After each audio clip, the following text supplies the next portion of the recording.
Hi, it's Grandpa from Grammy and Grandpa Read, and today we have a fun book. It's Disney's The Muppet Christmas Carol, illustrated holiday classic, written by Brooke Vitale and illustrated by Luke Flowers. I always loved the Muppets when I was little. I don't know about you guys. All right, let's see if we can get through this. Hello, welcome to The Muppet Christmas Carol. My name is Charles Dickens, and I am Rizzo the Rat. Hey, wait a second. You're not Charles Dickens. I am too. I know the story of Christmas Carol like the back of my hand. Prove it. There's a little mole on my thumb and... Not your hand. Tell us the story. The Marleys were dead to begin with, as dead as a doornail. In life, the Marleys had been business partners with a man named Ebenezer Scrooge. Scrooge was cold and greedy and unkind. His only care in life was making money. Inside his office, Scrooge's bookkeepers shivered. They needed more coal for their fire, but Scrooge was not in the giving mood, not even on Christmas Eve. For others, Christmas was a time of joy, laughter, and charity, yet Scrooge hated the holiday. Christmas? Bah, humbug. After Scrooge left his office for the evening, the mood brightened. His clerk, Bob Cratchit, and the bookkeepers merrily closed up the shop. They were all looking forward to their Christmas holiday. Outside, the streets were filled with joy of the season. The penguins were hosting their annual figure skating party. Bob had to give it a try. After a turn on the ice, Bob bid goodnight to the penguins. Looking up at the moon, he smiled. It was time to go home to his family.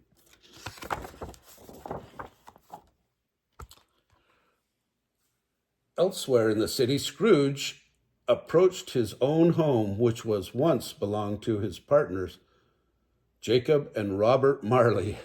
Now, once again, I must ask you to remember that the Marleys were dead. That one thing you must remember, or nothing that follows will ever seem wondrous. As Scrooge bent to open his door, a cold wind began to blow. Suddenly, the door knocker transformed into the face of Jacob Marley. Scrooge cried out in shock, but when he looked again, the knocker had returned to normal. Shaken, Scrooge went inside. He dressed for bed and settled down next to the fire, certain he had simply imagined the face of his departed partner. As Scrooge sat staring into the flames, the fire went out, and the spirits of Jacob and Robert Marley appeared.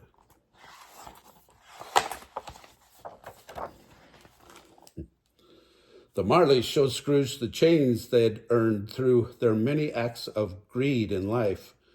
As the Marleys howled and danced about the room, they issued Scrooge a warning. If Scrooge did not change his ways, he would end up like them. The Marleys told Scrooge that he would be haunted by 3 spirits. Only with the help of these spirits could he change his fate. Then, with a final rattle of their chains, the Marleys vanished. The Marleys' visit left Scrooge deeply unsettled. He lit a candle to ward off the darkness and got into bed. When the clock chimed 1, Scrooge awoke to the bright light filling his room. He drew back his bed curtains. Floating above by his bed was a childlike spirit. I am the ghost of Christmas past. The spirit told Scrooge that she had come to save him from Marley's terrible fate. She offered Scrooge her hand and gestured to the world outside.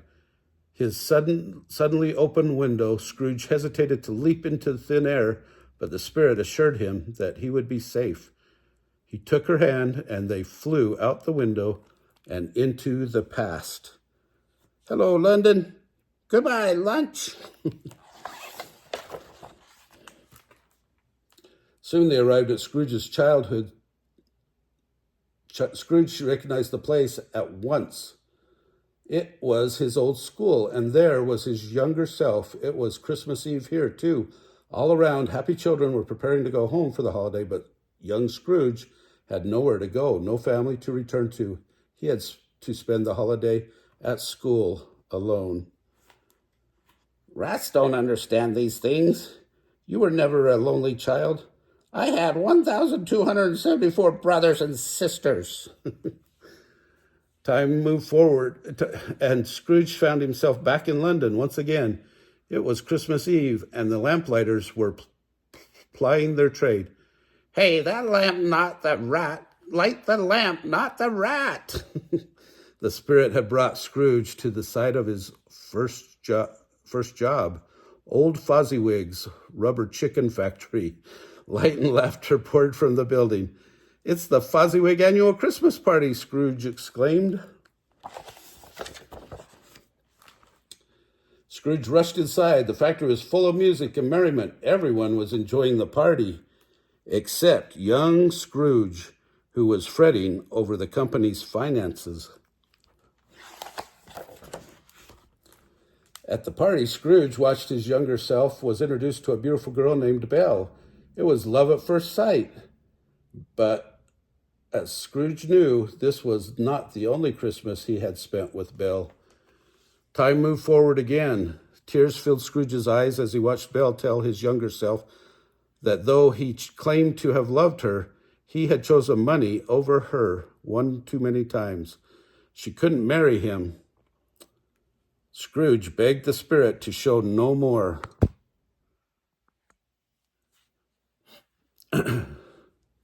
Crying into his hands, Scrooge sank to the floor. The spirit and the past began to fade. When Scrooge looked up again, he was alone in his bedroom. Scrooge returned to bed, but he didn't sleep. A short while later, the clock struck 2, and light and music filled the room. A cheery face appeared in his doorway. I am the ghost of Christmas present. Come in and know me better, man. Scrooge got out of bed. The second spirit was so full of joy and warmth that Scrooge couldn't help but smile. But his smile faded as the spirit began to talk about the wonder of Christmas. Scrooge had never understood why people loved Christmas so much. Before this day is over, you shall, said the spirit. The spirit led Scrooge into streets of London. Scrooge watched as people greeted each other warmly and sang carols together and exchanged gifts. For the first time in his life, Scrooge began to understand that Christmas was a time for sharing love. And despite himself, he began to have fun. Next, the spirit brought Scrooge to the house of Bob Cratchit, Scrooge's clerk. Bob was just arriving home from church with his son, a small, frail child named Tiny Tim. Goose! They're cooking goose down there! Scrooge watched as Bob's wife and children rushed to greet him. He could see that what the family lacked in money, they made up for with love. As the Cratchits sat down to dinner, Bob offered a toast to Scrooge. Mrs. Cratchit huffed, I suppose on the blessed day of Christmas one might drink to the health of Mr. Scrooge, even though he is stingy, wicked, unfeeling, and badly dressed. Tiny Tim raised his glass. God bless us, everyone. Oh, I fell down a chimney and landed on a flaming hot goose. You have all the fun. Shame filled Scrooge at the thought of how poorly he had treated Bob. The family had so little, and Tiny Tim was clearly very sick. Spirit, tell me if Tiny Tim will get better.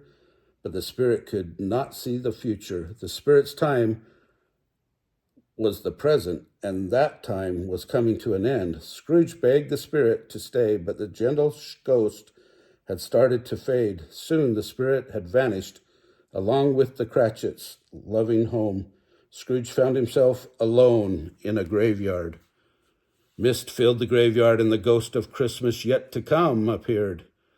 The spirit scared Scrooge, but Scrooge had learned so much from the previous spirits, he was ready to learn more.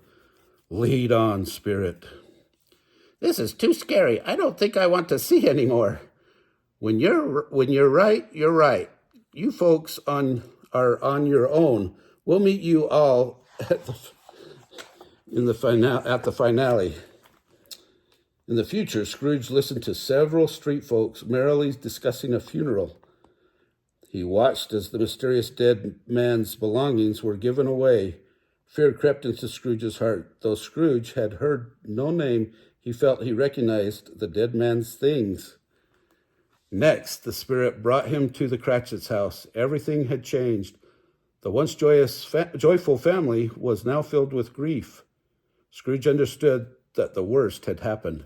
Tiny Tim had not gotten better. Back in the graveyard, Scrooge fearfully asked the spirit whose death had caused the street folk such merriment. Lifting his head, the spirit pointed to a gravestone. Reluctantly, Scrooge approached the stone and knelt in front of it. With shaking hands, he wiped away the frost.